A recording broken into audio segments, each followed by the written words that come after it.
गुडघे सुजणे, कंबर पाठ मान दुखणे, मणक्याची चकती सरकणे, झीज होणे, हातापायांना मुंग्या येणे, संधिवात, आमवात, फ्रोझन शोल्डर किंवा पॅरालिसिस या सगळ्या वेदनांवर आता आयुर्वेदिक उपाय. विजयी भव आयुर्वेद. गुडघे व मणक्यांच्या विकारावर विशेष आयुर्वेदिक उपचार केंद्र. नेवरी, तालुका कडेगाव, जिल्हा सांगली. पुणे त्रिमूर्ती चौक, धनकवडी. मुंबई दादर पश्चिम. आजच संपर्क करा.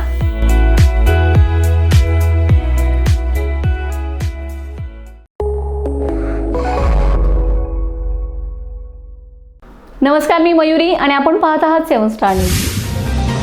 भारती विद्यापीठाच्या 62व्या वर्धापन दिनानिमित्त कडेगाव येथील मातोश्री बयाबाई श्रीपतराव कदम महाविद्यालय कनिष्ठ विभागामधील अधिव्याख्याता प्राध्यापक नंदकिशोर नामदेव मोहिते यांना भारती विद्यापीठाच्या प्रगतीसाठी दिलेले योगदान आणि त्यांची गुणवत्तापूर्ण व आदर्श अध्यापकीय सेवेच्या सन्मानार्थ कृ. भा. बाबर सेवा गौरव पुरस्कार प्रदान करून त्यांचा सन्मान करण्यात आलाय.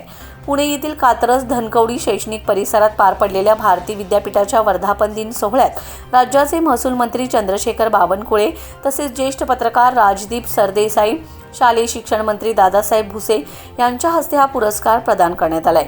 यावेळी भारती विद्यापीठाचे कुलपती डॉक्टर शिवाजीराव कदम, कार्यवाह आमदार डॉक्टर विश्वजित कदम यांची प्रमुख उपस्थिती होती. गतिमान शिक्षणातून समाज परिवर्तन या ध्येयाने डॉक्टर पतंगराव कदम यांनी स्थापन केलेल्या भारती विद्यापीठाने शिक्षण क्षेत्रात देश पातळीवर स्वतंत्र ओळख निर्माण केले. संस्थेच्या गुणवत्तापूर्ण शैक्षणिक परंपरेत योगदान देणाऱ्या शिक्षकांचा गौरव करण्याच्या उपक्रमांतर्गत हा पुरस्कार प्रदान करण्यात आलाय.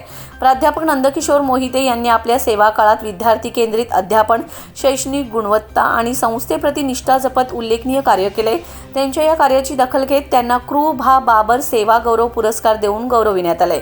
या सन्मानामुळे कडेगाव परिसरातील शैक्षणिक क्षेत्रात आनंदाचं वातावरण निर्माण झालं असून विविध स्तरांतून त्यांच्यावर अभिनंदनाचा वर्षाव होत आहे. Bureau report 7 star news.